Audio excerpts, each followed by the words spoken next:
Peace and welcome to the culture here on the Black Star Network. I'm your host, Farajii. Thank you so much for tuning in and being a part of the conversation. Folks, we got a lot to talk about. First and foremost, let's talk about what's going on in Florida as Governor Ron DeSantis fires back about the NAACP travel advisory, bringing my home city of Baltimore into the conversation.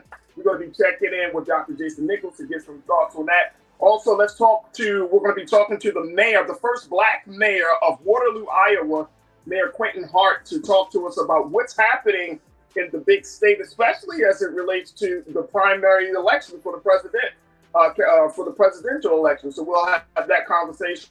And then later, we're going to be checking in with Dr. Bridget for this week's Reclaim Your Wellness. So folks, stay with us. A lot to get through right here on The Culture on the Black Star Network. Let's go.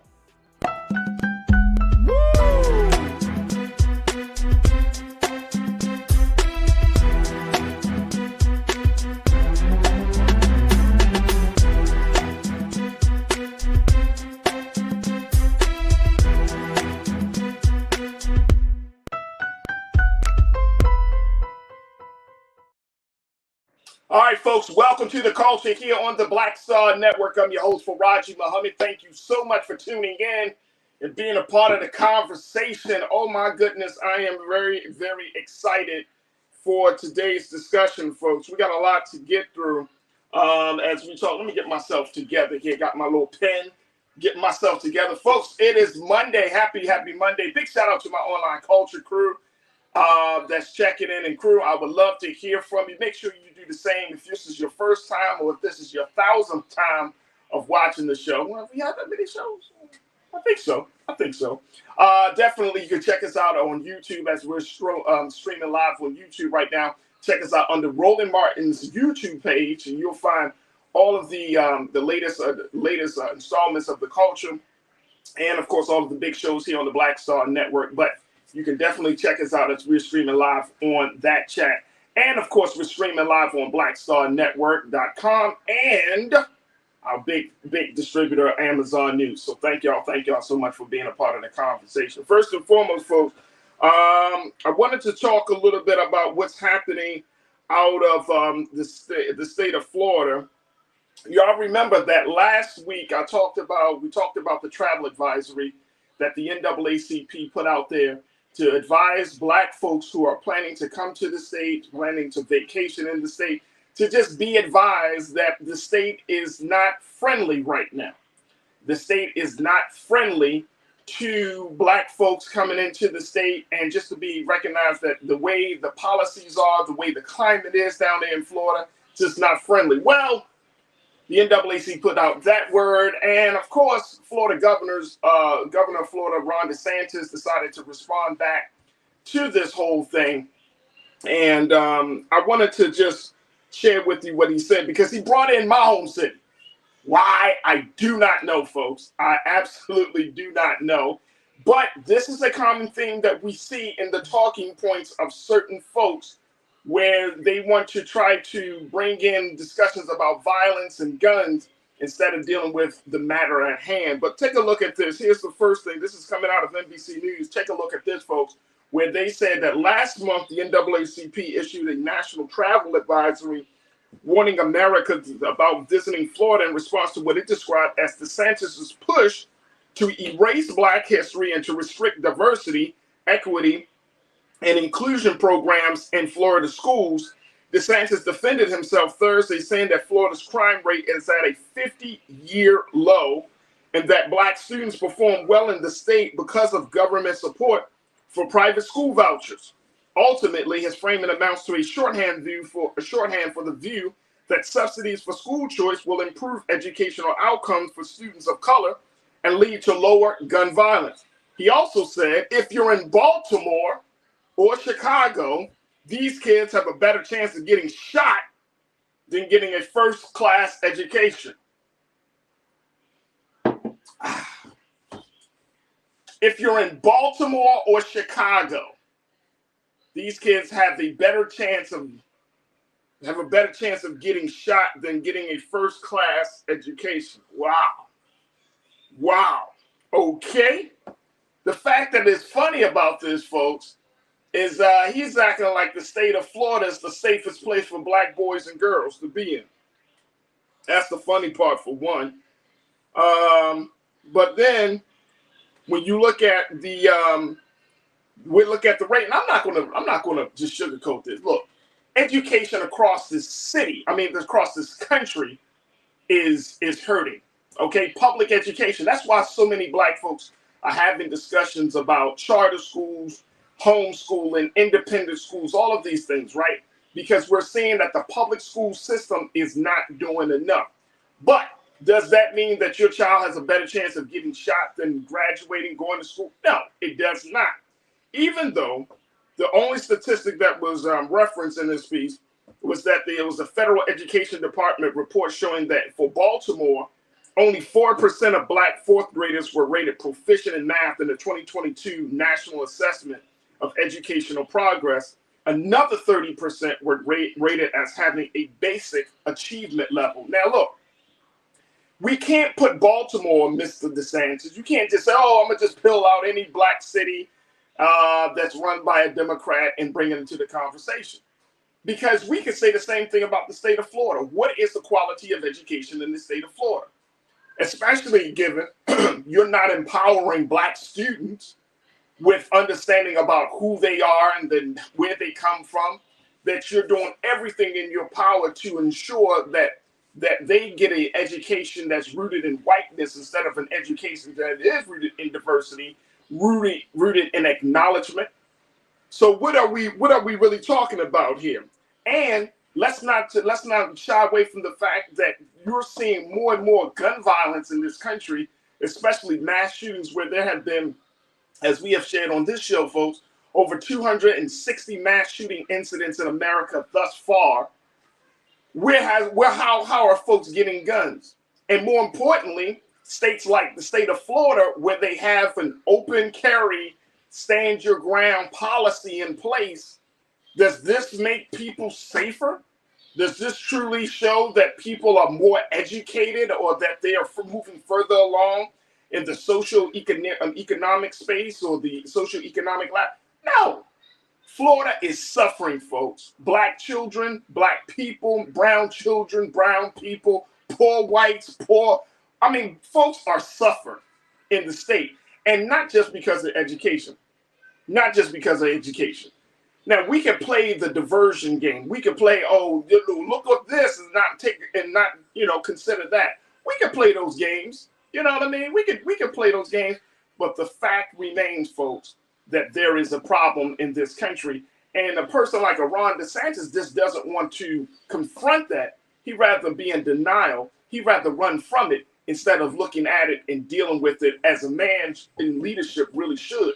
Look, I got to take a quick pause. When we come forward, more conversation about this. We'll also be checking in with the mayor of Waterloo, Iowa, the first black mayor there, first black person to be mayor of Waterloo, Iowa, Mayor Quinton Hart. And we want to hear from you. Join us in the conversation on YouTube as we're streaming live. And of course, stay tuned, folks. We got a lot to get to on today's edition of The Culture right here on the Black Star Network.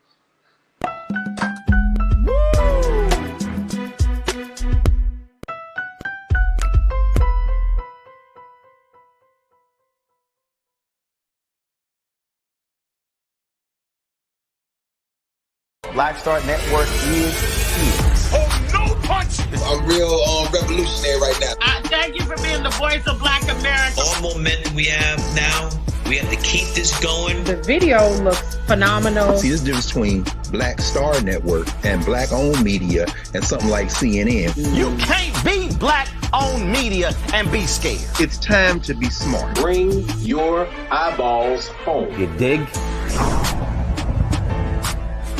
When you talk about blackness and what happens in black culture, you're about covering these things that matter to us, speaking to our issues and concerns. This is a genuine people-powered movement. There's a lot of stuff that we're not getting. You get it, and you spread the word. We wish to plead our own cause Too long have others spoken for us. We cannot tell our own story if we can't pay for it. This is about covering us. Invest in black-owned media. Your dollars matter.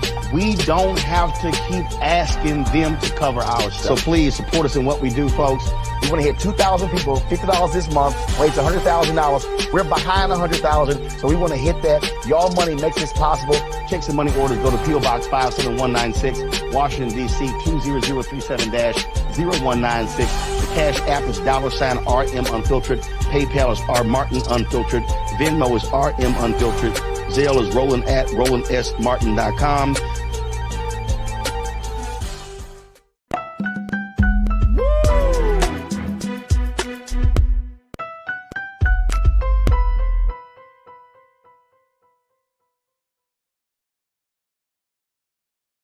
All right, folks, welcome back to the show.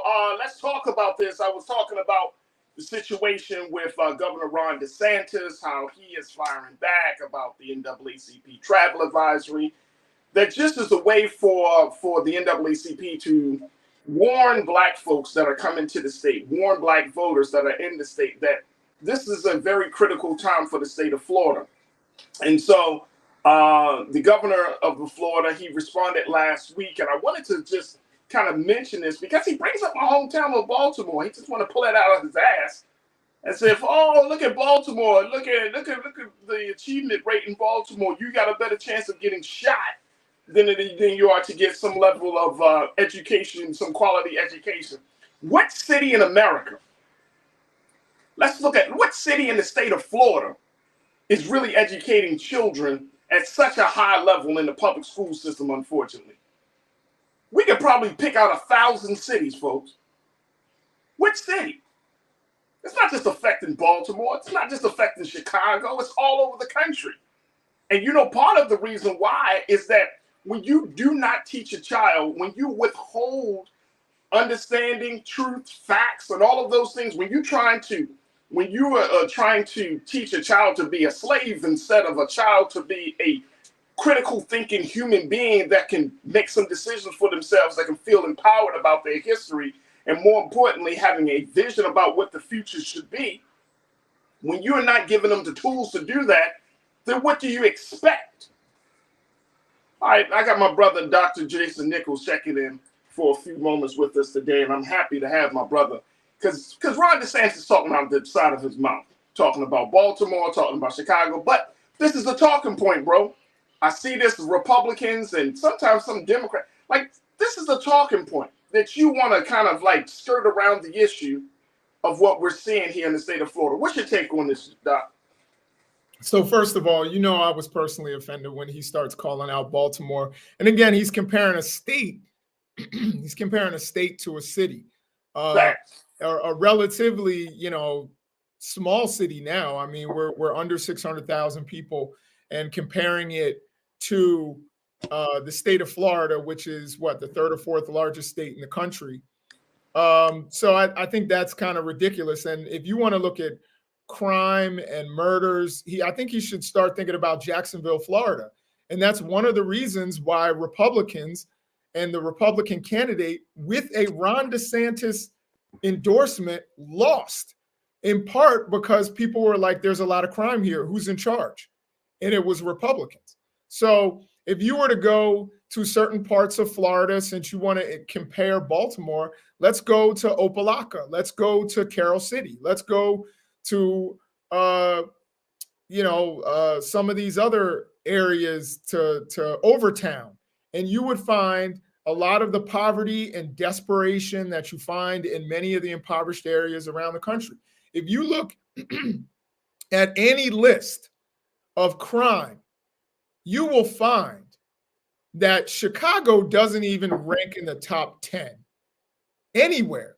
You know, New York is one of the safest cities in the world, not just in the country. Not only is it the safest big city in the country, it's the safest city in the world, the 9th safest city in the world, big city. So this idea that there's all this crime in these Democratic-run cities, you are much safer in the state of New York than you are in the state of Oklahoma. And guess what? Oklahoma has 2 major cities, Tulsa and Oklahoma City, Right. both run by Republicans. And guess what? They have high crime, high murder rates. And why is that? Because we know what happened in Tulsa that destroyed those communities, destroyed the means of production for Black communities and other things, and created generational poverty in that city. So again, they like to toss out, talking points about this or that. Now, I will say, shutting down schools, in hindsight, for long periods of time, did have some effects on learning for young people.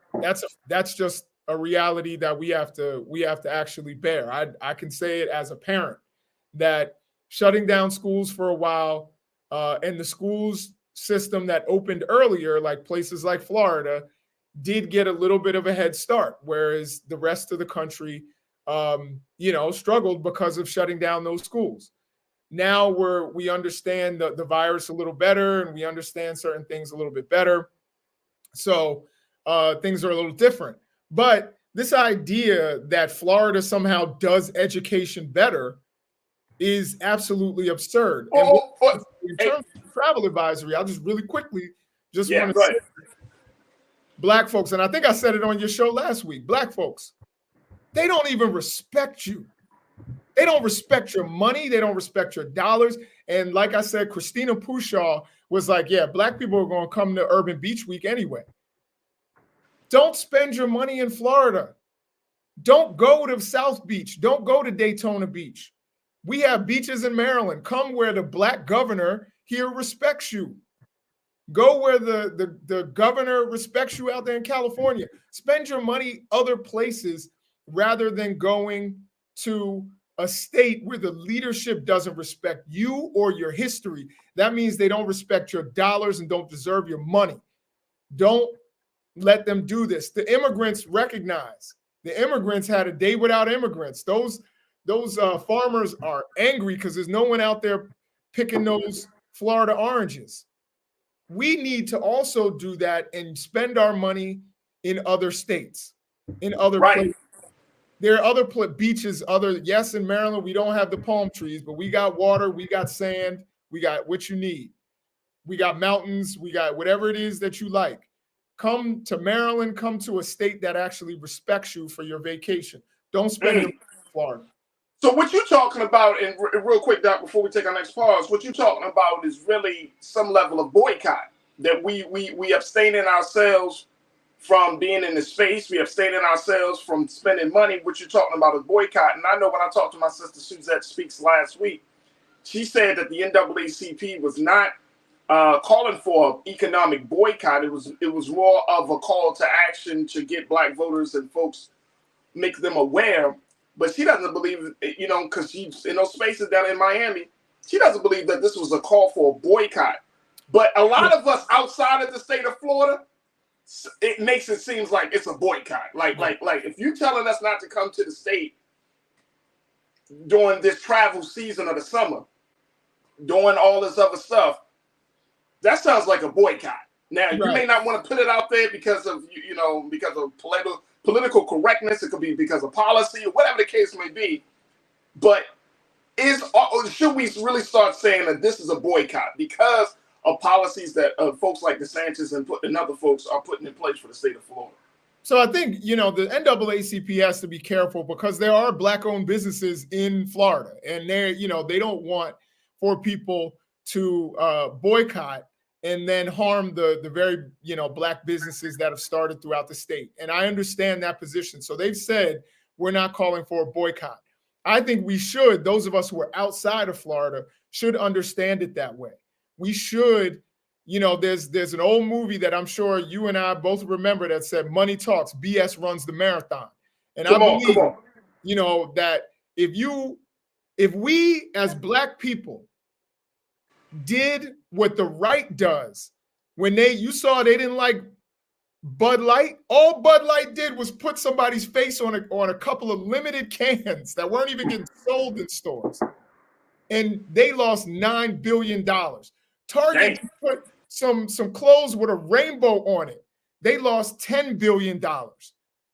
When are we going to do the right thing with our money and say, no, you don't get my money if you don't respect me? And that's all I'm saying is, yes, maybe the NAACP isn't calling for a boycott, but we should call for a boycott of Florida. Yes, South Beach is nice. Yes, there are nice places to go, nice businesses, but you shouldn't spend your money anywhere that doesn't respect you or your dollars. That's my point. Well, let me do this. Let me take a quick pause. But Corinna, my sister, you down in Florida too. You always check in. She said, I'm not against a boycott, but it must be organized. I highly doubt any economic loss will roll back the egregious legislation in Florida. So we will have to see, because the end of, again, they did not call for a boycott, but voices like a Dr. Jason Nichols, I'm throwing myself into the mix. Yeah, why not? Why not? I get what the NAACP is saying. You support black businesses. Mimi, I saw your comment. You down there in Jacksonville, Pretty Brown Mimi 726. She said, greetings down from Jacksonville. She said, Doc, she didn't appreciate you throwing Jacksonville under the bus, but it is true. She said it's sad, but true. But she said support black businesses down in Florida. If you're in Florida, you should be supporting black businesses. If you're outside of Florida, what we're saying is, while adding new money to a state that is showing that our lives, it doesn't matter. Folks, I got to take this quick pause. When we come forward, more conversation with Dr. Jason Nichols, who also want to check in with the mayor of Waterloo, Iowa, the first black mayor of Waterloo, Iowa. His name is Mayor Quinton Hart, and I'm so excited to have him joining us in the conversation. Stay with us. That discussion is up next here on The Culture or the Black Star Network.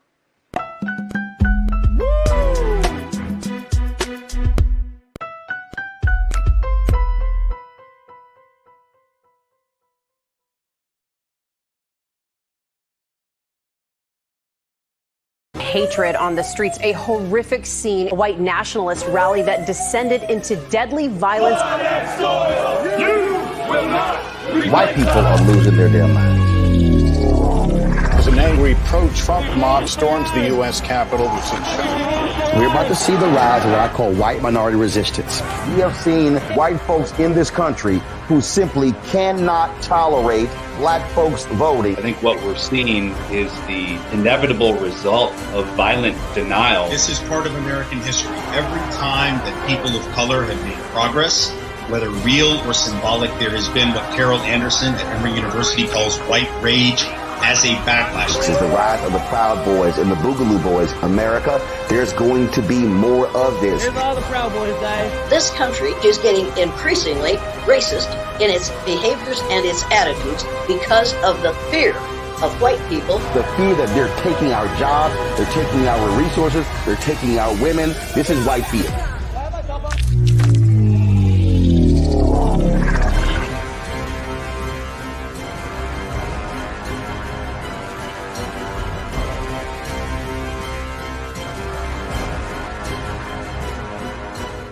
Black Star Network is here.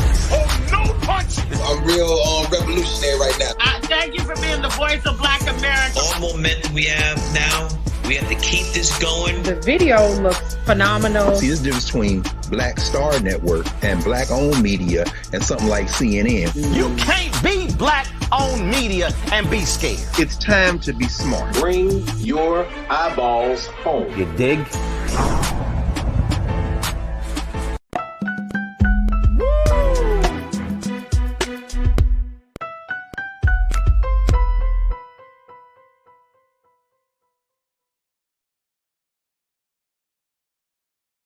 All right, folks, welcome back to the show. We have been talking to Dr. Jason Nichols, talking about the latest efforts by Florida Governor Ron DeSantis to try to rewrite the narrative about what's going on in his state as he has officially become a candidate for the president of the United States. He's going down to different states around the country where he's touting these talking points, talking about everything from gun control to, or the lack thereof, to educational achievement, putting out there that, you know what, in certain cities like Baltimore, Chicago, that a child has a better chance of getting shot than they are getting a quality education. I've been talking to my brother, Dr. Jason Nichols, about this. And of course, I want to hear your take on this, folks.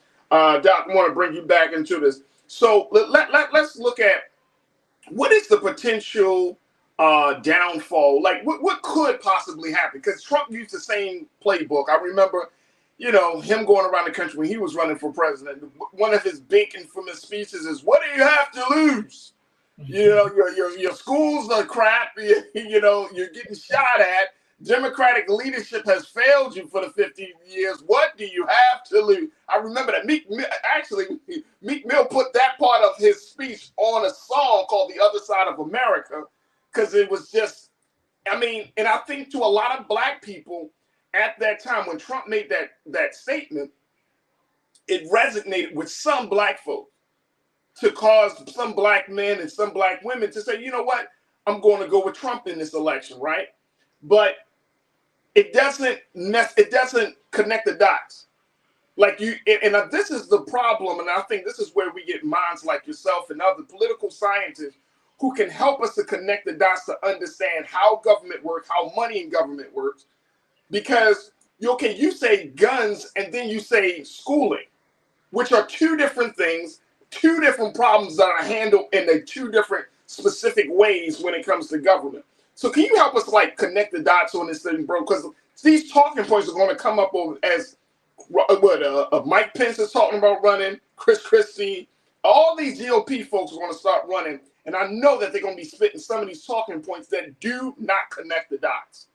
Absolutely. First of all, and one of the things Trump said also is you're living in hell. That's where his words. Right. Oh yeah. That one. You're living in hell. And my thing is, look, you gave us hell and we created a home out of it. You know what I mean? Black folks have done more with less than any group that I've ever seen in history. But this idea of calling our communities hell, that to me is an acknowledgement, a tacit acknowledgement of systemic racism, and the position that redlining and a lot of these historic forms of discrimination, restrictive covenants, redlining, police brutality, put us in, underfunding our schools. So again, they put us, or white supremacy, I shouldn't say they, white supremacy put us in a difficult position. And the idea, I understand the impulse. I've talked to some people who have said, you know what, I'm gonna vote for Trump just to blow the whole thing up. I don't think he's gonna be good or anything. I think I'm just annoyed and I'm just gonna blow the whole thing up. That doesn't work. We saw that. You know what I mean? It doesn't do anything. It doesn't make anything better. And the system still remains. So what I would say is your dollars matter. That's something that we should learn from 1955, from the Montgomery bus boycott. We know your dollars matter and your votes matter. And those are two areas short of a full-on revolution that you can make change. I think the other thing is holding politicians accountable. I think a lot of Democratic politicians, particularly on the local level, continue to get elected, regardless of whether they're corrupt, whether they are, they're not interested in actually helping people, whether they're incompetent. Sometimes on local levels, we continue to just vote for the names we know because we're afraid of names we don't. One of the things that I always tell my students is you can run for office. You can run for school board. We're worried right now around the country about Ron DeSantis and others trying to change our school curriculum. You know why they're able to do that? It's because school boards are acquiescing.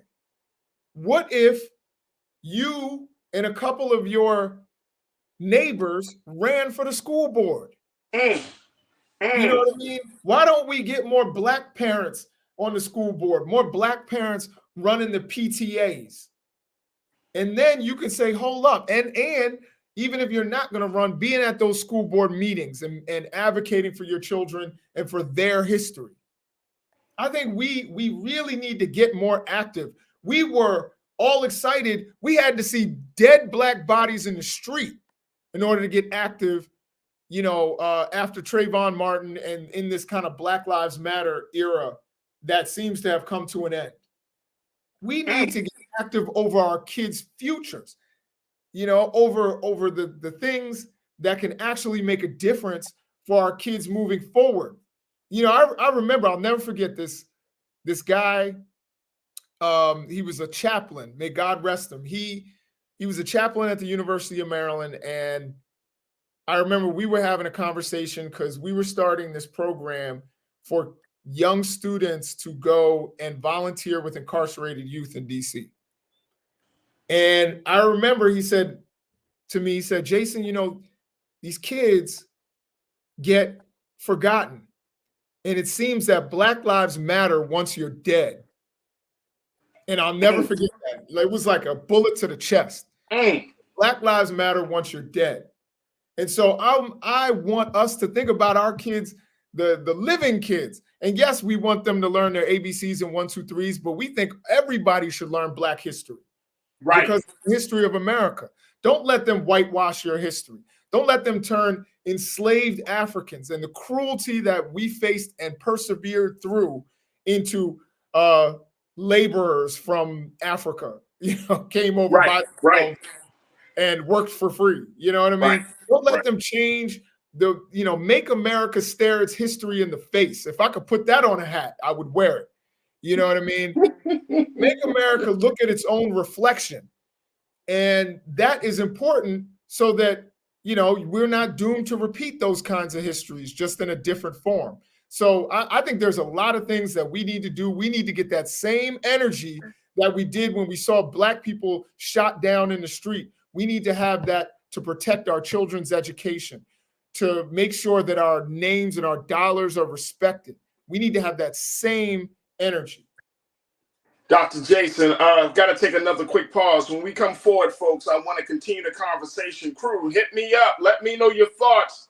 Because Dr. Jason Nichols is dropping some jewels right now. So let me know what your take is as we're talking about what the state of Florida is doing as they try to fire back at that NAACP travel advisory and the larger conversation about Black folks in big cities, Baltimore, Chicago, Dallas, New York, Los Angeles, Memphis, anywhere, right? Atlanta, big conversations that folks are having about schooling, about guns, the conversation about safety and health and well-being. I mean, these are all big conversations that folks are having all across this country.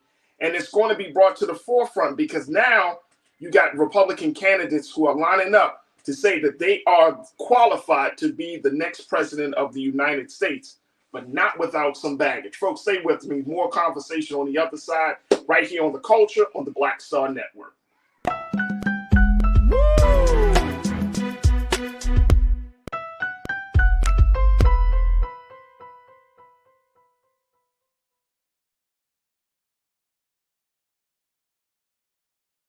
Folks, Black Star Network is here. Hold no punches. I'm real revolutionary right now. Support this man, Black Media. He makes sure that our stories are told. Thank you for being the voice of Black America, Roland. I love y'all. All momentum we have now, we have to keep this going. The video looks phenomenal. See, this difference between Black Star Network and Black-owned media and something like CNN. You can't be Black-owned media and be scared. It's time to be smart. Bring your eyeballs home. You dig?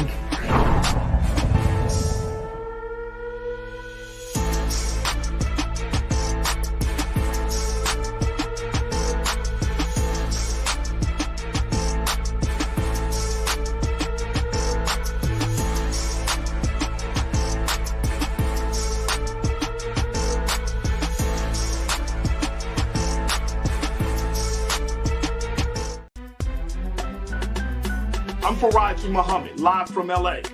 And this is The Culture. The Culture is a two-way conversation. You and me. We talk about the stories, politics, the good, the bad, and the downright ugly. So join our community every day at 3 p.m. Eastern and let your voice be heard. Hey, we're all in this together, so let's talk about it and see what kind of trouble we can get into. It's The Culture, weekdays at 3, only on the Black Star Network. When you talk about blackness and what happens in black culture, we're about covering these things that matter to us, speaking to our issues and concerns. This is a genuine people-powered movement. There's a lot of stuff that we're not getting. You get it, and you spread the word. We wish to plead our own cause. Too long have others spoken for us. We cannot tell our own story if we can't pay for it. This is about covering us. Invest in black-owned media. Your dollars matter. We don't have to keep asking them to cover our stuff. So please support us in what we do, folks. We want to hit 2,000 people, $50 this month, raise $100,000. We're behind 100,000, so we want to hit that. Y'all money makes this possible. Checks and money orders go to P.O. Box 57196, Washington, D.C. 20037-0196. The Cash App is $RM Unfiltered. PayPal is R Martin Unfiltered. Venmo is RM Unfiltered. Zelle is Roland@RolandSMartin.com.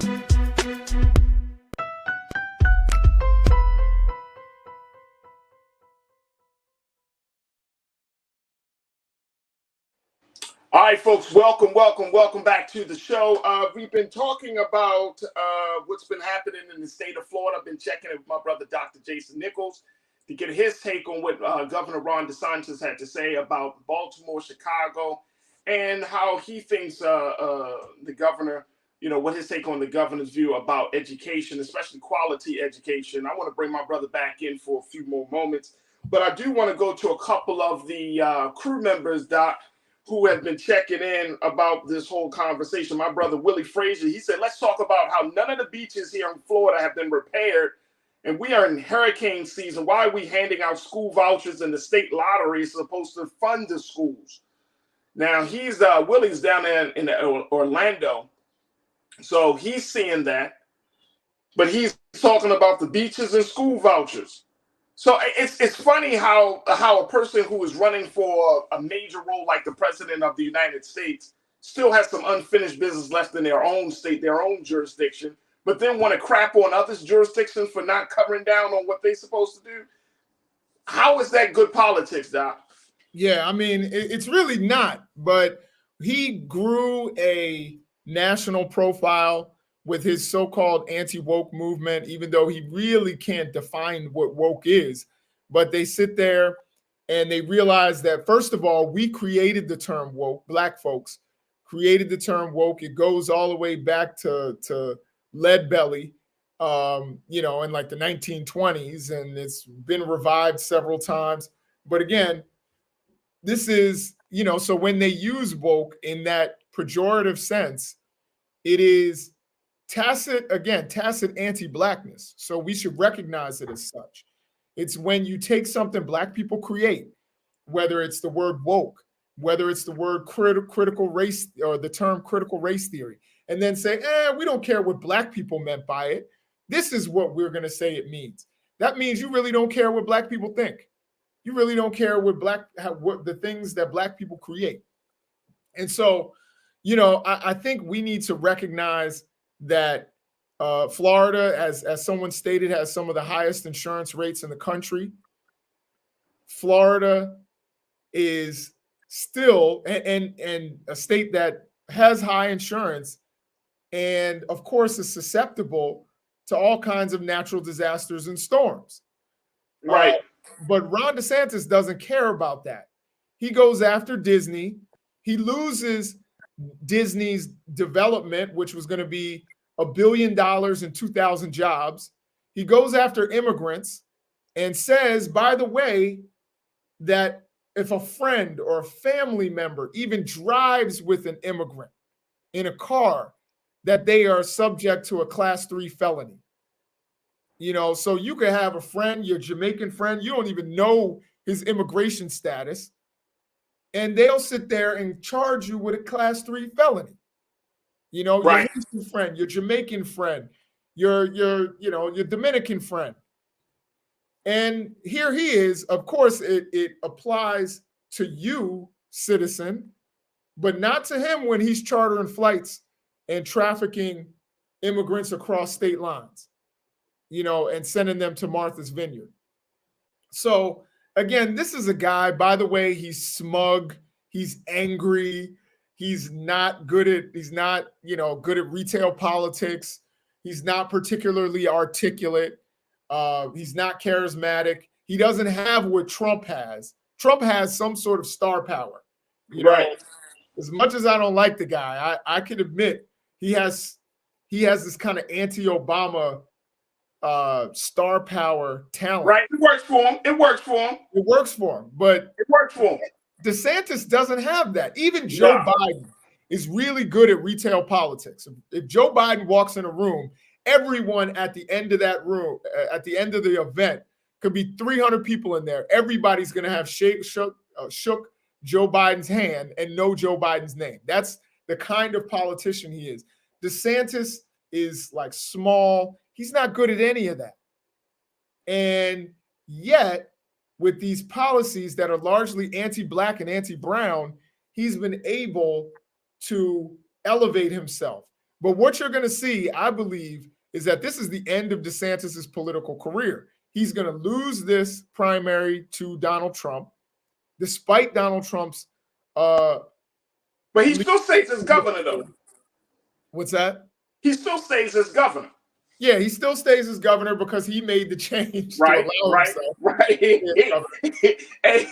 Jason, he put in a fail-safe method so he don't become completely irrelevant. He uses the state legislators to make sure that he can stay as governor, which is crazy and insane. Right. And then he's going to... insane, bro. After his term is over, what is he going to do? Is he going to run for Senate? He's going to run against Marco Rubio. He might open up his own PAC or something. I don't know. Yeah, he could do that, but his electoral political career is in jeopardy because I don't think in 2028, I think that there are more talented politicians on the GOP side that are to come. I think someone like a Chris Sununu or someone like a Glenn Youngkin will come along and they'll beat Ron DeSantis. So I don't think Ron DeSantis has a future there. He could run for Senate, but then he has to run against, Marco Rubio, who's an incumbent. It'll be a tough race, or he'll have to run against the Medicare chief, Rick Scott. So either way, those are really tough races against people who are either long-term senators or former governors. So I'm glad that you're laying out what his path could look like, and I think it's important for us to keep in mind that this is how politics is. But it's unfortunate when the people, and I'm speaking of the American people, when we don't have leadership that truly reflects us. Search for Spock. You checked in and said, "I'll stay the floor." We got like 1 minute left, but I wanted to bring up your comment. Search for Spock. You said our state of Florida is thriving in all communities. We never were shut down over the COVID lie. And we have an awesome governor and representation for all. I got to ask, search for Spock. Are you a part of the LGBTQ community? Are you a part of the Black and brown community in the state of Florida? Are you a part of any minority business owner? Because how can a person who's not been inflicted, who has not been violated or oppressed, say that all is well? If you're not part of any of those communities, you can't say that. I love when people be like, "No, man, America is great," because you haven't been on the other end of the heel. You haven't been underneath the knee of somebody else. Of course, America's going to be great to you until your rights get violated, and then when white people start to feel their rights. Look at what happens in this country. And this is the unfortunate. This ain't racism, folks. This is the truth. We black folks can talk about the law enforcement system and all of those things all day long. And if a white person gets their rights violated, they get pulled out of a car, they get beat up by police, right? Then they say, "Oh, this got to stop. This is a damn shame." As if we didn't know that.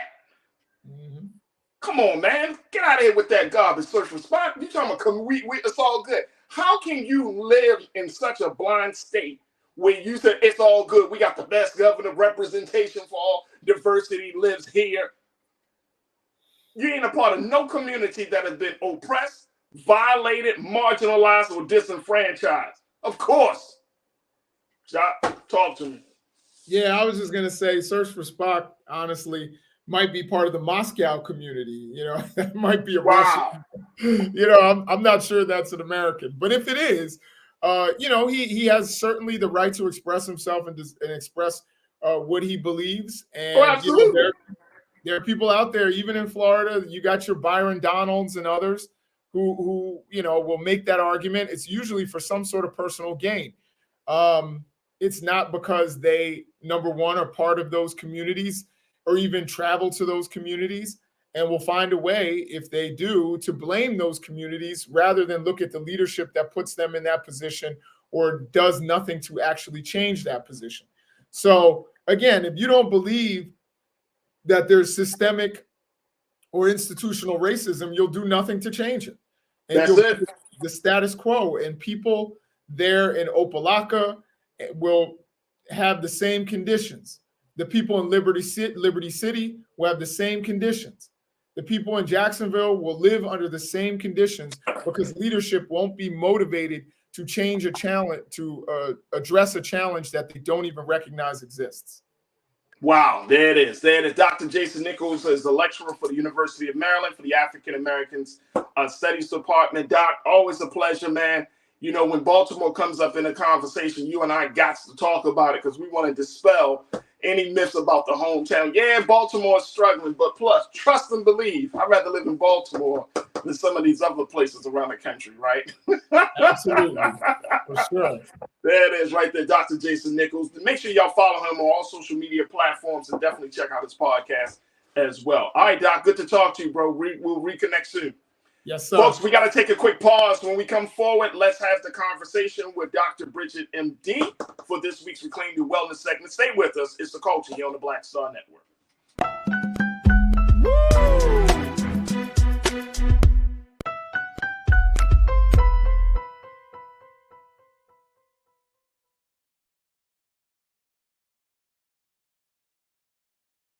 Pull up a chair, take your seat. The Black Tape with me, Dr. Greg Carr, here on the Black Star Network. Every week, we'll take a deeper dive into the world we're living in. Join the conversation only on the Black Star Network. Black Star Network is here. Oh, no punch! I'm real revolutionary right now. Thank you for being the voice of Black America. All momentum we have now, we have to keep this going. The video looks phenomenal. See, this difference between Black Star Network and Black-owned media and something like CNN. You can't be Black-owned media and be scared. It's time to be smart. Bring your eyeballs home. You dig?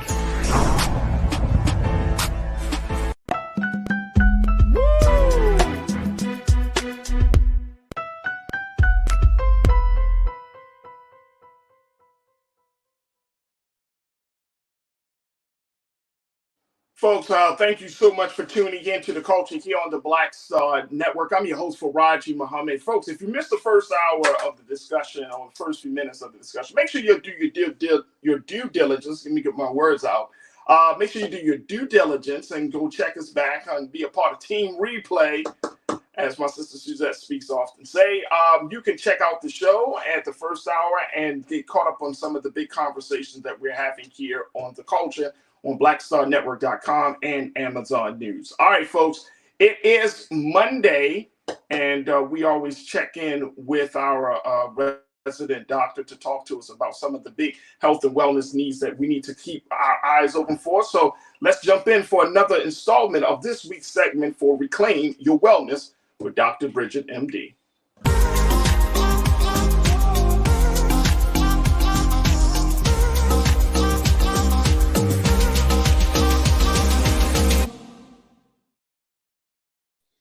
Dr. Bridget, good afternoon. How are you, sister? Great. It's good to see you, Farajii. First and foremost, Doc, always appreciate having you on the show to drop some jewels for us. There's a lot to talk about. I saw so many articles, and if y'all don't know, like behind the scenes, I'd be sending Doc stuff. She'd be sending me stuff. She gets stuff from the weirdest sources. Stuff I'm like, I didn't even know this existed. Okay, I should say, Farajii, I'm talking about this. Yeah. Okay, no problem. No problem. We can talk about it. But today you got to talk about something you wanted to talk about, or at least kind of give us some understanding of the situation around the unfortunate death of reality show star Jackie O, who died on for lack of a better word, can we say she died on the operating table, as she was getting what they term as a mommy makeover. What is all of that? And first and foremost, our condolences go out to the family of Jackie O, who was the girlfriend for DC Young Fly. So very cultural, kind of, infamously cultural couple. But this was a sad situation, because outside of the lights and the cameras of everything, people are really putting themselves in position to try to change how they look, to try to do something for their body, do something for their physical beauty, and all of these things. And unfortunately, some of these procedures are just not safe. I can think back to what we saw with Kanye West's mom, Donda West. Rest in peace to Miss Donda. But you know what I mean? When you hear stories like that, stories that's just, it just seems like they come out of nowhere, and then a tragedy comes into picture. It's really sad. So what is the situation around the mommy makeover, Doc? Absolutely. So first of all, when it comes to Jackie O, there's not a whole lot that we know about it right now. Her partner is the DJ on Nick Cannon's show. I can't remember. Wildin' Out, yes. Yeah. And so there's been some information on the social media that they actually started pulling down. But what we understand is that she was doing one of these mommy makeovers down in Miami, most likely had some sort of complication on the operating table. And they're pulling back a little bit on what the exact cause was. Was it the anesthesia? Was it a complication? Was it what actually led to it? Is they started sharing a lot of information and they pulled back. So in the beginning, I wanted to kind of dig a lot deeper into this. I'd like to know more before we point any fingers, but it doesn't take away from the subject that women feel the pressure to look a certain way, and we always want to feel our best. But these mommy makeovers and these surgeries have become incredibly popular. And so the question is, what are we willing to sacrifice for a certain look or a certain body? And are we willing to die for it? And that's really, really what we're talking about right now. And it comes from so many different sides, right? Because it's how you feel about yourself. And I want everyone to improve their appearance and their soul and their intelligence so that they feel good about themselves at the end of the day. But a lot of that comes from a lot of societal pressure. It comes from the people that you love and live with sometimes, and family as well. And so this whole mommy makeover, basically having extensive surgery to your body, typically after having children. And because, let's be honest, the pregnancy has a lot of wear and tear on women's bodies. If we were waiting for men to have children and deal with that, we probably would go extinct at this point. And so come on. No men shaming right now, Doc. No men shaming. Just keep it on the medical stuff. I'm just saying, but if we're waiting around, we all might not be here right now. So, but yeah, it's a lot of wear and tear on your body as well as mentally. So I get it. And I understand the pressure of it. But we have to decide, are we willing to die for it? Now, keep in mind, I'm not putting any significant, blame, at least at this point, on that surgical team. When you're doing 1 million surgeries a year, and statistically things will happen, it doesn't mean that there was something at fault necessarily, but obviously this is a young woman in her 30s that is no longer with us. So I'm really kind of turning this on, our audience to really take a closer look. And is a mommy makeover something that you're willing to do, and to what extent are you willing to do it? So first, for those who aren't familiar with this part of the culture, right? like mommy makeovers. This is something, and I'm hearing, unfortunately, a lot of women are putting themselves underneath the knife, whether they want to do enhancement or whether they're trying to take something off. So is it more a cultural thing that women are putting themselves in harm's way, potential harm's way, when they decide to do these procedures? Is that just because of the cultural influences?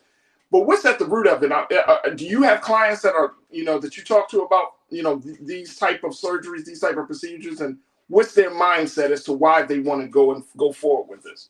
I had someone yesterday making a joke about, it's a long story, but making a joke basically about mommy makeovers. Okay. And the whole idea here is, I don't know if it's just pressure that women put on themselves. I think it's our youth obsessed culture, right? And that men gain value with achievements, women gain value with appearance. Woo, wait a minute, hold on, Doc. See, I told you I knew this was going to happen. You do this every Monday. That's not bashing. I'm not talking about bashing. I'm just saying, you're dropping jewels. Dropping jewels. Are you saying men gain value with achievements? Yes. Women gain value with their appearance. Mm-hmm. Yeah. No, I've not, that 100% true. And we try to alter our culture to be somewhat different. And of course, we encourage our children, and we encourage our girls to receive degrees and to move up the ladder. But at the end of the day, we put a lot of pressure on women as far as their appearance. We put a lot of pressure on women as far as they gain value in being married. Men don't gain value in being married. Men don't necessarily need to gain value necessarily in their appearance. The more they achieve, the more value they have. When we talk about the 1% or the high earning or high value man, people aren't necessarily looking at their appearance. They're talking about their earnings. But when we talk about the high valued woman, we're talking about the way they look, right? And so there's no wonder that women feel the pressure to go under a complete body makeover to return their body to a more youthful body, typically. And so, I think we need to look a little bit closer. I will often see women of every shape and size, some of them loving every aspect of their body and every, curve along the way. And they tend to have someone in their corner that is loving that body without the pressure of saying you should be different, who's not ogling someone that looks younger. And so I think it's not just how we feel about ourselves, but it's also who we keep our company with. And I gotta stop. I want to pause right there because we got to take another pause. When we come forward, I want to delve a little deeper in that crew. I want you to join us in this conversation as we checking in with Dr. Bridget, MD, for this week's Reclaim Your Wellness segment. What are your thoughts about what Dr. What are you picking up from what Dr. Bridget is putting down, folks? But she's giving us some understanding about these things, and more importantly, about how far we will go to look beautiful in this culture. Join us in the discussion as we stream it live on YouTube, Black Star Network, and Amazon News. And of course, stay tuned.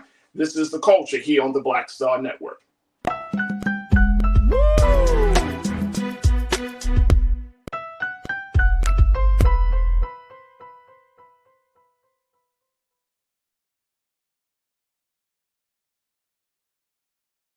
I'm Deborah Owens, America's Wealth Coach, and my new show, Get Wealthy, focuses on the things that your financial advisor and bank isn't telling you, but you absolutely need to know. So watch Get Wealthy on the Black Star Network.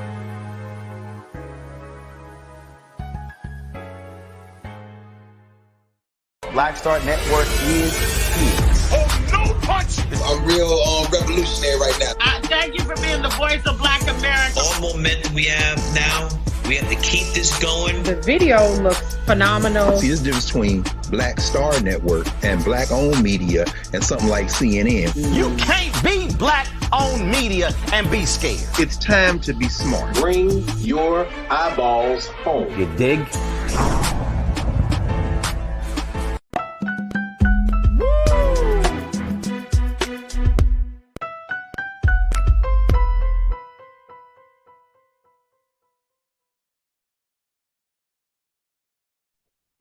All right, folks, welcome back to the show. Welcome to the Culture here on the Black Star Network. We've been checking in with Dr. Bridget, MD, who is a board-certified family physician. She's a cannabis expert and physician. She's also a life coach.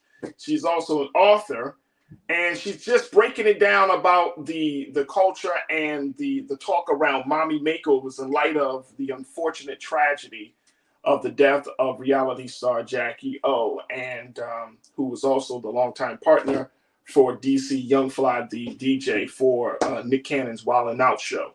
It took the industry kind of went on, there was some grief that was expressed over social media after hearing the news of Jackie, Dr. Bridget. But, when I do hear these stories, I often wonder, what is the industry doing to clamp down on these type of procedures being done? Because and someone asked, one of our crew members asked this question, and I think it's a great question. Let me make sure. Let me see who posted. Oh, Ramona J. You say plastic surgery has been around for decades. Are Black patients the only ones dying? Are these certified surgeons? So two big questions. Black folks, are we the only one dying on the table here, or from these procedures? And who's doing this stuff? Is the industry that you're working in, medical industry and the cosmetology, the cosmetic industry, are they clamping down, or is this just like completely uncontrolled here? So definitely not clamping down on it. Now, keep in mind that we're talking about a number of different procedures, and I'll give you some numbers here in a second. Typically, to do surgery in a hospital, you have to have certain credentials, right? And so to question whether they were board certified or what their credentials are, typically to be in the hospital, you have to meet a certain qualification to be able to do surgery specifically in that hospital. So that's one thing.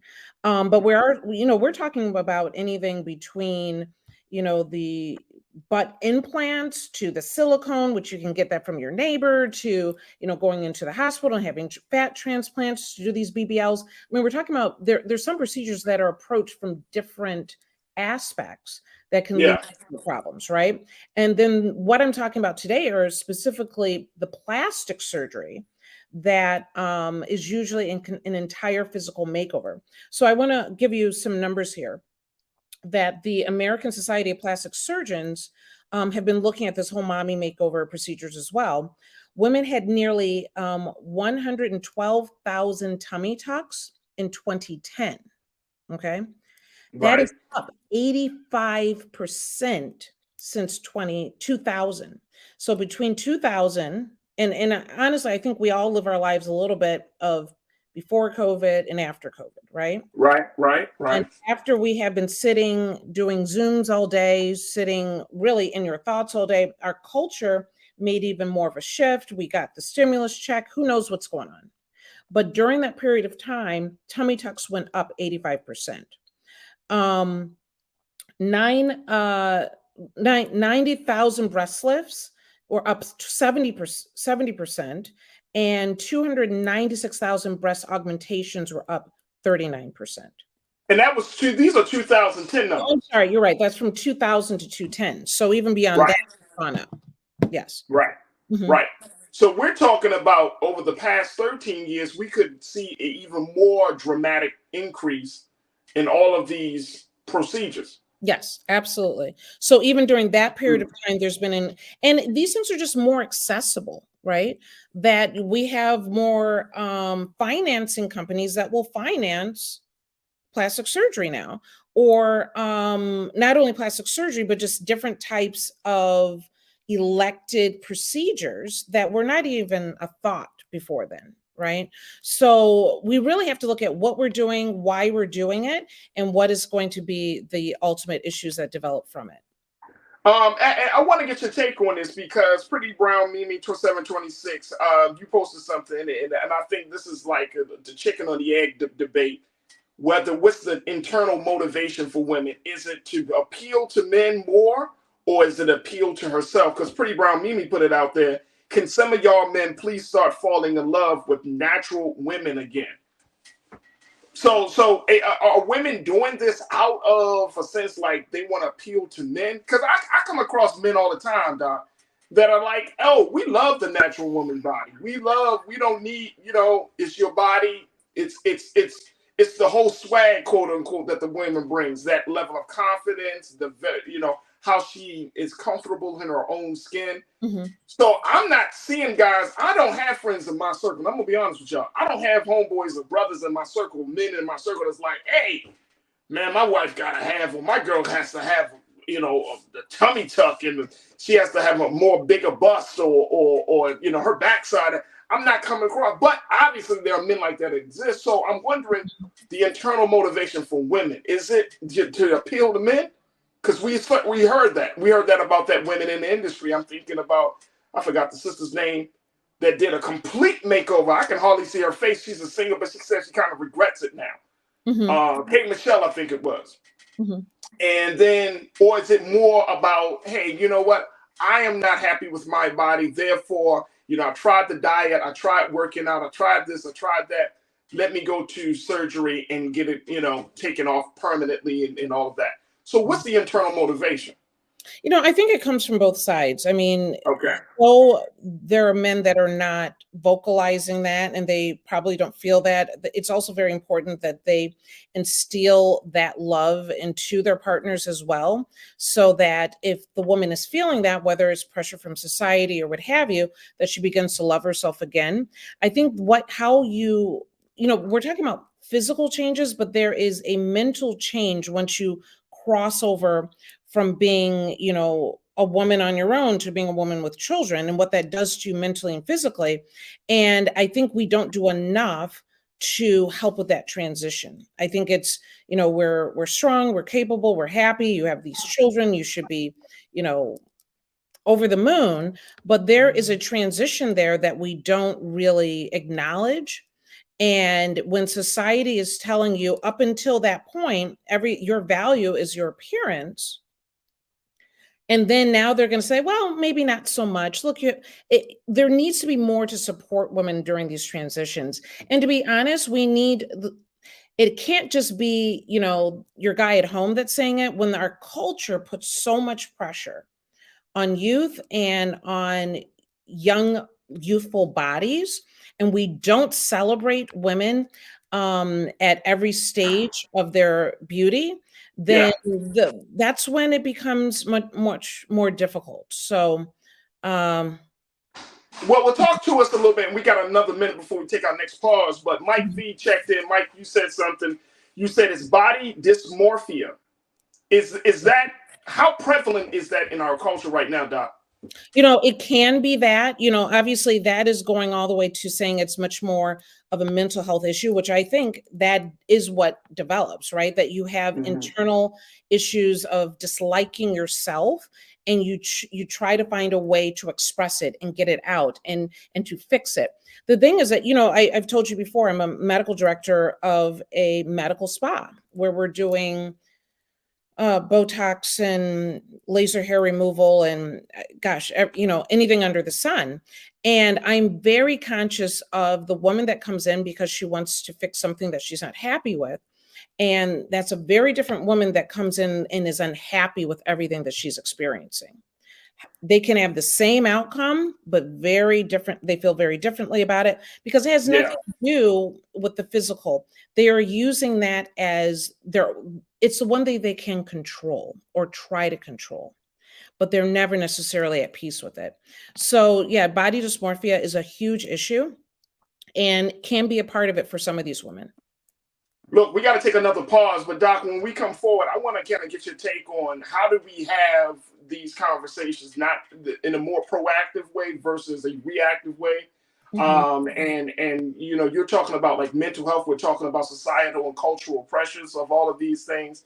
Is there a way for us to bring some balance, to bring some I would say the balance to this? Because it seems like our culture is much more extreme when it comes to how we look and how we present ourselves to the world, how much emphasis we put on the outside of us instead of the inside. So we do need to bring some balance. So I'd love to get your take on that when we come forward. Folks, as you continue to join us in the conversation, post your thoughts. We're streaming right now on YouTube right now, streaming on blackstarnetwork.com and Amazon News. And stay with us. More conversations about what's happening in the culture as it relates to our bodies and our minds with Dr. Bridget for this week's segment of Reclaim Your Wellness right here on The Culture on the Black Star Network.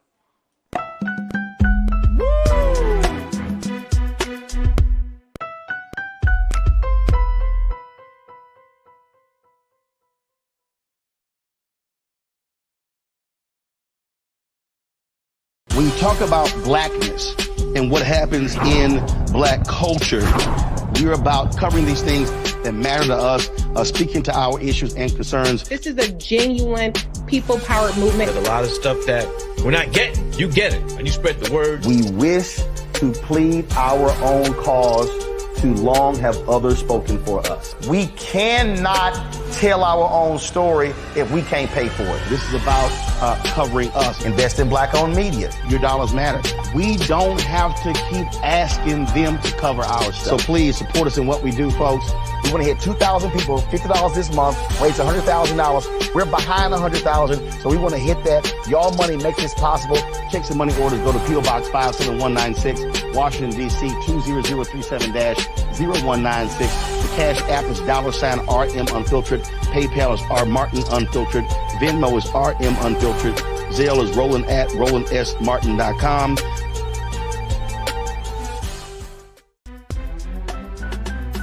I'm Farajii Muhammad, live from LA. And this is The Culture. The Culture is a two-way conversation. You and me. We talk about the stories, politics, the good, the bad, and the downright ugly. So join our community every day at 3 p.m. Eastern and let your voice be heard. Hey, we're all in this together. So let's talk about it and see what kind of trouble we can get into. It's The Culture. Weekdays at 3, only on the Black Star Network.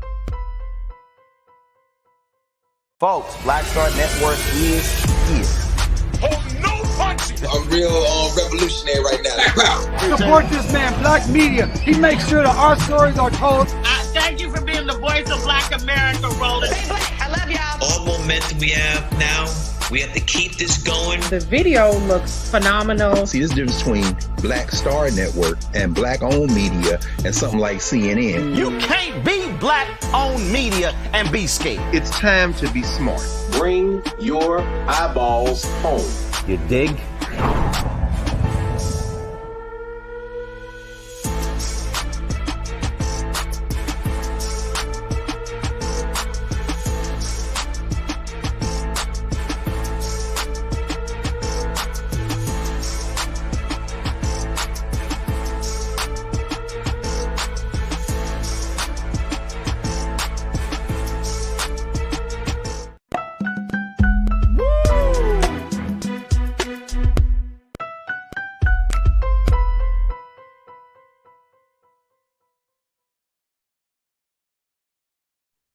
Folks, welcome back to the show. We've been checking in with Dr. Bridget, MD, for this week's Reclaim Your Wellness.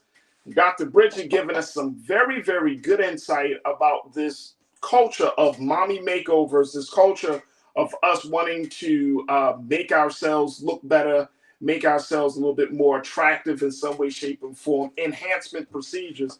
And I want to bring Dr. Bridget back into the frame as we have this discussion. Doc, I mean, there's a lot of conversation that's happening on our chat right now among the crew on YouTube about this whole thing. People are saying that, my brother Damon Blissett, he said, for example, he said that this is, he loves the natural woman, but it's Hollywood putting this out. But my only thinking about that is that we as people, we can say, oh, as men, we can say, oh, I love the natural woman. A woman can say, look, I love myself. But when we see Hollywood, we approve or validate people because we spend our money to see them. Right. You know what I'm saying? For example, like, we don't pay hundreds of dollars to see Beyonce just for singing.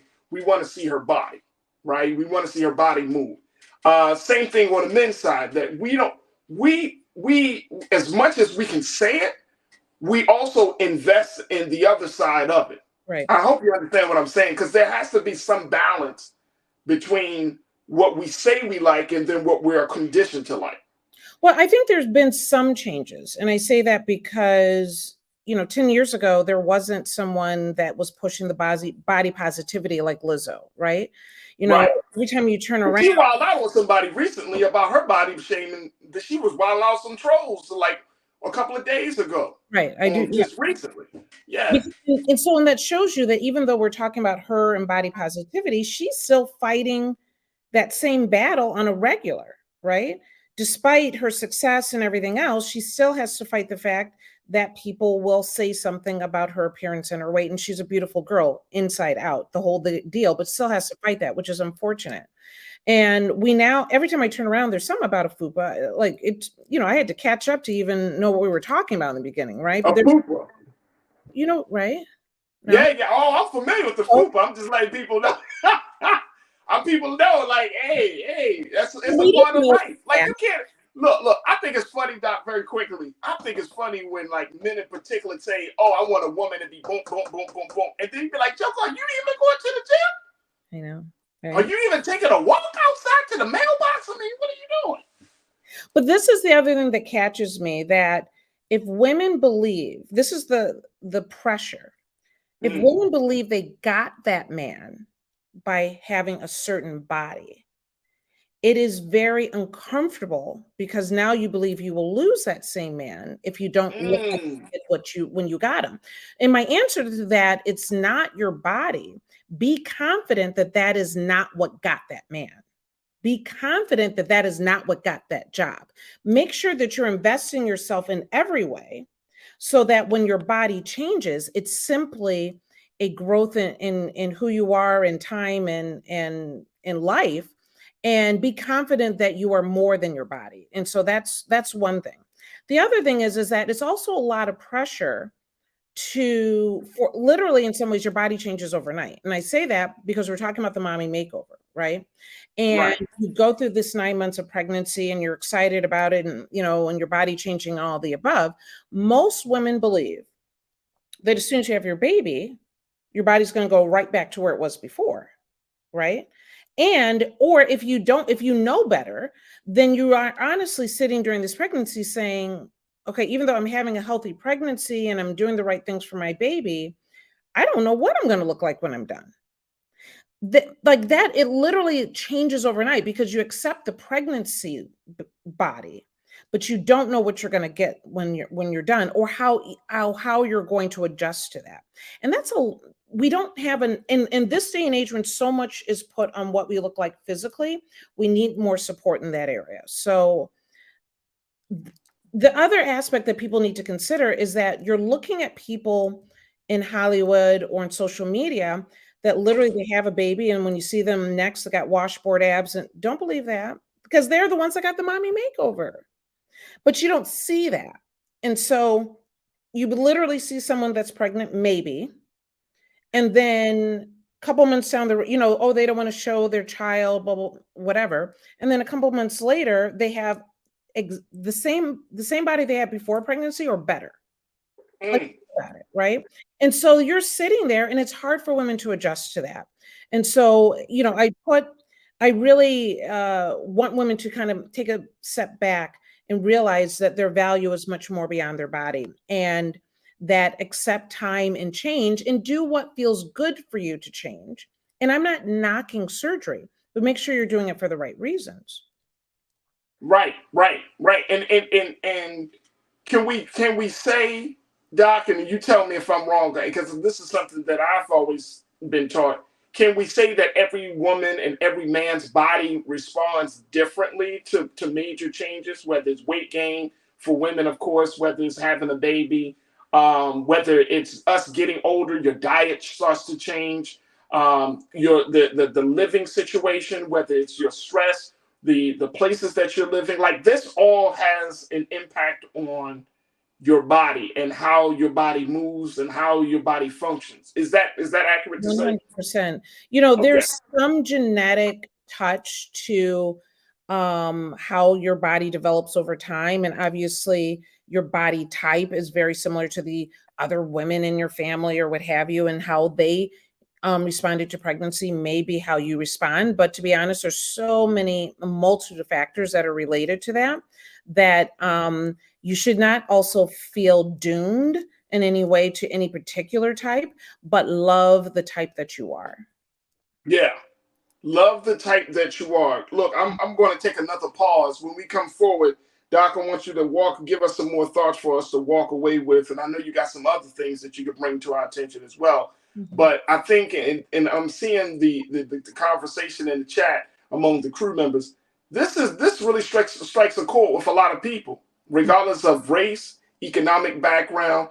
Like this idea of having a healthy self-image.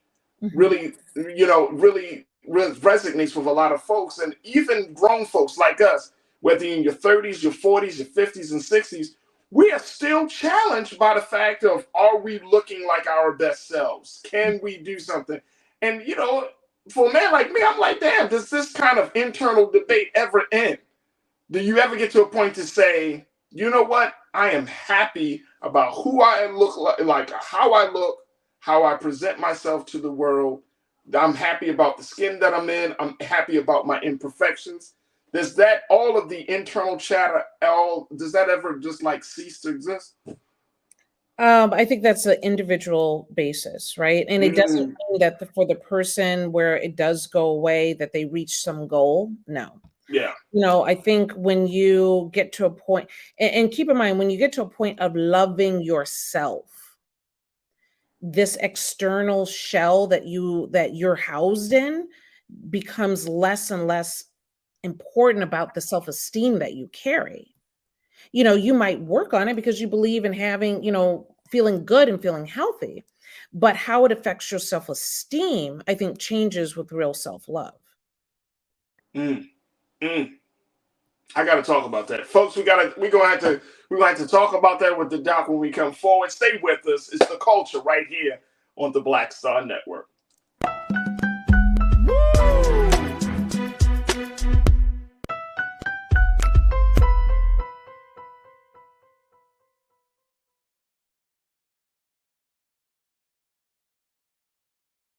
I'm Deborah Owens, America's Wealth Coach, and my new show, Get Wealthy, focuses on the things that your financial advisor and bank isn't telling you, but you absolutely need to know.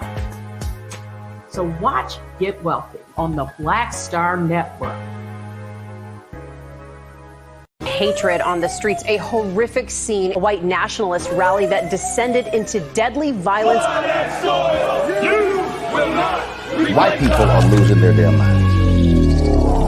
As an angry pro-Trump mob storms the U.S. Capitol, we're about to see the rise of what I call white minority resistance. We have seen white folks in this country who simply cannot tolerate black folks voting. I think what we're seeing is the inevitable result of violent denial. This is part of American history. Every time that people of color have made progress, whether real or symbolic, there has been what Carol Anderson at Emory University calls white rage as a backlash. This is the rise of the Proud Boys and the Boogaloo Boys. America, there's going to be more of this. There's all the Proud Boys, guys. This country is getting increasingly racist in its behaviors and its attitudes because of the fear of white people. The fear that they're taking our jobs, they're taking our resources, they're taking our women. This is white fear.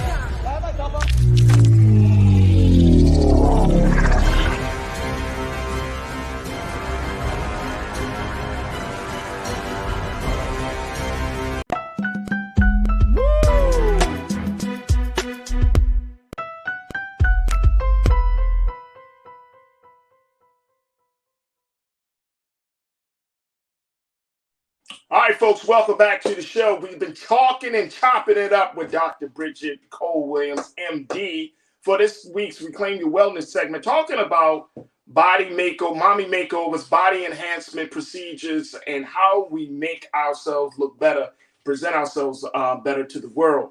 And the doc has been just dropping some jewels, giving us some food for thought as we talk about, those who have made the decision to get on the operating table, or those who have left the operating table, or those of us who are just kind of sitting on the sidelines and just watching how the culture is changing, how we see ourselves. It's a lot to take in, but I'm happy that we got my sister, Dr. Bridget, joining us just to help us to cut through all of the internal chatter that we are all exposed to. And I think that's the part about this. You ended your comment before the pause. you talked about the importance of self-love, and I'm so happy that you brought that up, that we got to this place in the conversation, because without any of that, Dr. Bridget, and you know this as you are a health and wellness professional, if there is no self-love, like we cannot even have a conversation about having a healthy view of self. We can't have a conversation about the value of eating well or exercising or any of this stuff if you don't have that love of self. Now, is that too much to put on you as the medical professional to be like, hey, Dr. Bridget, I need you to help me to love myself again? Because I think a lot of people are looking outside of themselves instead of on the inside to figure out how to make those changes. You know, I think it's worthy of a conversation. And I say that because, you know, every doctor is not going to do all this that we're doing, right? But I think if doctors know where you're coming from, if they know this is something that you're battling, I think it helps, right? Because then they know maybe how to approach certain things. Because I will tell you, the worst thing that I see with my colleagues is that, you know, the patient comes in, has, you know, arthritis in their knees, lose weight, you're fat, sometimes worse. Come back when you've lost. And you mean you tell your patients that? I don't, but I have colleagues. You know, I don't. No, I don't say. No, I'm not saying. No, there's a way to say that you need to lose some weight in a very, you know what I'm saying, in a very empowering way. I know that might sound strange, but I think you can say there like, is a way. No, you're totally right. And I have colleagues, and I'm sure there are probably people, you know, in the chat here that have heard that or know someone that they've experienced that. And so I do think if they know that you are struggling with this internal dialogue that is pretty much a negative internal dialogue, I think it helps because maybe they can approach things in a much more gentle manner or suggest things on how to get beyond this, because no one wants to stay in this space, right? Right. But there's definitely some things I think you can do to move the needle.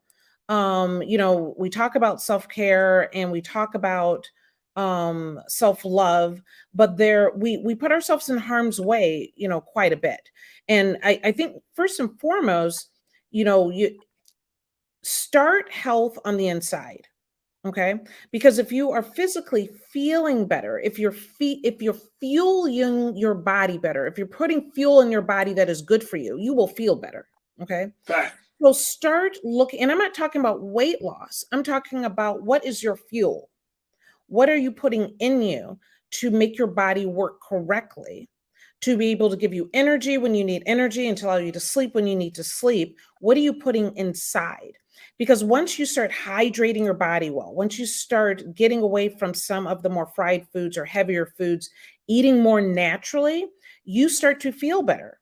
Once you're feeling better, your body is working better. And then you can possibly start thinking about what else can I do to even look better on the outside. So start. But that takes, you know what though, Doc, when I hear you say that, the first thing that came to my mind was knowledge. Yes. Like when you ask the question, what are you feeding your body? It starts with what are you feeding your thinking, right? Like what are you taking in? What messages are you taking in that is going to give you a healthy self-image? You know, what type of knowledge of foods, what type of knowledge of how you should live? Like that's all knowledge based, right? Because I truly believe this. People, they can be masters of their body, but if you think a certain way, it doesn't matter how nice your body is built up. Absolutely. No, you like it. Your self-love, if it's not, it doesn't matter what you look on the outside, because there are people every walk of life, absolutely gorgeous, that have so much self-hate you wouldn't even believe it. So it's about what's inside. It's about what you're doing on the inside and then working towards the outside. Another thing that I highly recommend, and I know every woman I know you have the closet with the clothes you wear. And then you've got the other part of it, like in the back there with the sizes you can't wear anymore. And you're holding on to that thinking, hoping, well, that's not necessarily good for you either. love this and work towards something new, because when you lose that weight, you're buying a whole new wardrobe anyhow. So what are you really holding on to? But that's sitting there every time you open the door and look in the closet. If you're seeing someone that is no longer there, that you don't. How many of us really want to return back to our 20s? That person, not that look, but that. I don't. No, not at all. I don't. No. And so why are we holding on to it, right? Why are we holding on to that, and for what reason? I also really recommend taking a little bit of a break from social media. If you are locked in and that's the first thing you're doing in the morning, and every time you turn around, you're back on some reels and what have you, and you're not necessarily really seeing healthy images. You're seeing images that sometimes make you second guess yourself, and also make you question your own culture, like who you want to be and how you want to behave in it. Know yourself. Be you, and let that be your culture, right? And be around people that support that culture, that healthy culture, because we look on the outside so much and we're highly influenced. And of course, our younger people are even more influenced, but let you create your culture is what I'm saying. Right. I love that. You just dropped a jewel. I might have that on the board one day. Be you, be your own culture. Be your own culture. I often say, if you see a commercial for food on the billboard when you're going down the highway, or if you often see many times a commercial on TV, that's probably what you're not supposed to be eating. And think about it, right? Like let me tell you, when I've traveled across this country, I saw more billboards for the most fattening foods ever. Exactly. Fast food. Y'all know, y'all seen them like Waffle Houses, big breakfast spots. I'm not gonna put no names out there, but y'all know what I'm talking about. They get 4 pancakes on the plate with the bacon and the eggs and the hash browns. You want to take a quick stop. Be like, a quick stop, bro. That's an overnight meal. You know what I'm saying? Like we love to keep people fat in this country. We love to keep people unhealthy in this country, and we can't even really say it, quote unquote, because of political correctness in some places. But it's not to shame. Right. It's not to shame. Chris, you checked in. Chris Begg, he said something that I thought was pretty interesting. He said one thing. He said this culture of live your best life got y'all dying at 50 in a country with a life expectation almost double that. We want to tell people live your best life, all of that stuff. But then the powers that be, the forces that really, push the culture, they like, oh, live your best life, but live your best life drinking. Live your best life. Live your best life eating a lot of food and taking a lot of high fructose corn syrup, and live your best life at the dinner table. So that's what, even when you said that, I think probably for most people in the chat, and as well as for myself, my question is, what does your best life even mean? And unfortunately, I think most of the time it means extravagant living, food, it's about living to the highest, right? And what that means to people varies depending on, what they value. But I will tell you something my brother always told me is live a simple life. What's the difference? Keeping it simple means that it's not extravagant. It is satisfying. It is what you need and not what you want. A simple life it is not abundance. Yeah. It is simply getting what you need instead of always focusing on your want that leaves you empty. Wow. Right. We're gonna pause that right there because I gotta take a break. But Doc, I want to thank you because you're dropping some good stuff, and I know that a lot of people have gained from what you shared. Very quickly, is there going to be an after chat where you have a conversation at 5:30 p.m. Eastern Standard Time tonight to kind of go further in this space? Yes, absolutely. So we'll meet at 5:30 on Dr. Bridget MD on Instagram Live. We'll continue this. I want to talk about vitamins today, but we'll talk about a little bit about that as well. And I think it's important because, and I'm going to challenge people, and I'm with you on this, that I challenge you to live a healthier life, and to build a culture that supports you. And I'm willing to do it with you. So that's awesome. Dr. Bridget, y'all can check her out every Monday, God willing, here on The Culture, but you can follow her on all social media platforms at Dr. Bridget. You can follow her on Instagram, on Twitter, on Facebook. She has her after chat where she talks about these conversations and take them to the next level. Make sure y'all tune in for her after chat on Instagram at Dr. Bridget MD, 5:30 p.m. Eastern Standard Time. And she can go into more details, especially talking about this mommy makeover enhancement thing. And then, of course, she's going to drop some jewels about vitamins. But, Doc, I truly, truly appreciate you. Thank you so much for being on the show again. Thank you. And we'll look forward to talking to you soon, sometime next week or next Monday, really. I hope so. Absolutely. If you have Thank you, Dr. Bridget. We appreciate you. Thank you. All right, folks, we got to take a quick pause. When we come back, more just some final remarks about what's happening with the culture and you. Stay with me. It's The Culture here on the Black Star Network.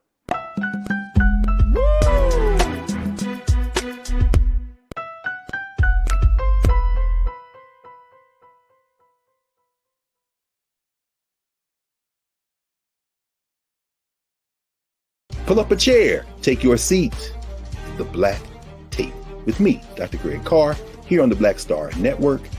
Every week, we'll take a deeper dive into the world we're living in.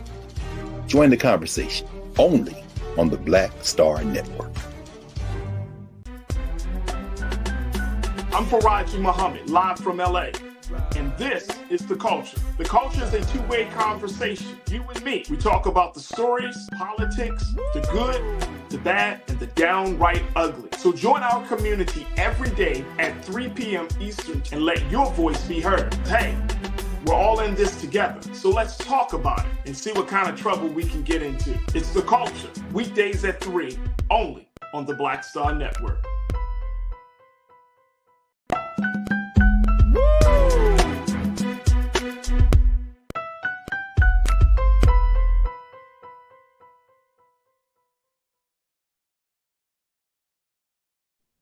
All right, folks, welcome back to the show. What a great segment that we just had with Dr. Bridget for our Reclaim Your Wellness. Man, oh man, big shout out to y'all as the crew for bringing up some great points, for bringing up some great thoughts around this issue of makeovers and body enhancements. Big conversation. Again, folks, make sure y'all join Dr. Bridget today, 5:30 p.m. Eastern Standard Time to get more information about body enhancements, mommy makeovers, vitamins, all of that on her IG page at Dr. Bridget MD. All right, for the final part of this show, which has been a fantastic show, I wanted to just announce that I've been seeing, as we talk about politics, we've been talking about Florida. Now it's starting to shape up, folks. The GOP candidates are starting to line up. Today, it was announced that former Vice President Mike Pence has officially filed paperwork for him to run as president of the United States. Yes, y'all remember Mike Pence, the vice president under Donald Trump. He has officially filed paperwork. So now many people are starting to say, oh, he might be, it's going to be a little hot in the GOP. Along with him making announcements, he's expecting to make an official announcement on Wednesday that he's planning to run for the highest seat in the country. Along with him, Chris Christie is expected to make an announcement about running for president, the former governor of the state of New Jersey. And some other GOP hopefuls are looking to join the field that is growing to run against Donald Trump. Now, will they prevail? That's going to be the big question. And that is going to be the big question that is going to be behind it. There it is right there, folks. So you got a couple of those faces. This is what the GOP is putting out. Let's see what the Democratic Party do. Are they going to have their lineup? Who is going to step up on the Democrat side as the GOP candidates start to emerge? So this will be interesting. And of course, here on The Culture, we're going to do our due diligence to have the conversations about each one of these candidates, what they bring to the conversation, their ideas, and really talk about these things in a balanced, civil way, but at the same time, not shunning away from actual facts and not looking at historical truths in the process. So we're going to have that conversation. But just wanted to make that out there, to put that out there. But I thought it was very interesting that this is going to be very, very interesting as we've been having these big discussions about the presidential election for 2024. I want to thank each and every one of you. We could not get the mayor of Waterloo, Iowa on today, but we're planning to get him tomorrow. So hopefully we can get Mayor Quinton Hart to be on the show to talk to us about what's happening in Waterloo, Iowa. He's the first Black person to be mayor of the city of about 68,000 residents. But he also can give us some insight about Iowa as it relates to the changes in the presidential primary and so much more. So I'm looking forward to that conversation. Tomorrow, we're going to be checking in with Dr. Sarah Williams, who's also going to be checking and giving us some understanding about some things on the medical side. So we got a lot of great voices this week. You don't want to miss a day of the culture. Make sure you do your due diligence and continue to support us. If you enjoyed the conversation, even if you disagreed, just know that we at least have a platform that is open to you. And as you see in my promos, folks, this is a conversation between you and me. Let's have the discussion. No other space where you're going to find this level of engagement, this level of interaction, where I'm actually talking to you, hearing from you, wanting to know your thoughts about these things, because they are important. We can't talk about anything happening in this country unless we open up the lines of communication, and that's what the show is all about. So make sure you do your due diligence. Go to blackstarnetwork.com today. Download the app for free. Share the content and support us. Even say, I don't know about it. Okay, if you don't know about it, look at the shows. But just know that we're putting out some fantastic information, especially here on The Culture, where we're having these conversations and trying to have these in a very, very timely, relevant, and truthful manner. Do your due diligence. Support us, because your support means everything to us, and it keeps this engine going for us to have a space to talk about these things, especially as it relates to the interests of Black America. So go to blackstarnetwork.com and support us today. Also follow us on social media at Black Star Network. And you can find me on social media, yours truly, Farajii Muhammad. You can find me at The Real Farajii on Instagram, Farajii on Twitter, and I would love to connect and continue to build the Culture Crew. All right, folks, that's going to do it for us. Stay tuned. Up next at 6 p.m. Eastern Standard Time, it's Roland Martin Unfiltered. So get ready to kick off the week in that big way. And, of course, make sure you support us all as we doing this fantastic week of shows. So whether it's watching Balanced Life, whether it's watching the Pivot, whether it's watching D-Bond's show, whatever the show is, just make sure you support us here on The Culture. All right, stay tuned. Up next is Roland Martin. Thank you to my team, Maddie, Keenan, Joel, and my crew, and of course, making sure that the show does well and looks well and sounds well. But I thank you all for tuning in. As always, never be afraid to challenge what's wrong. Stand for what's right while being yourself in the process. God willing, we will talk tomorrow for another exciting edition of The Culture right here on the Black Star Network. Talk to you soon. Peace.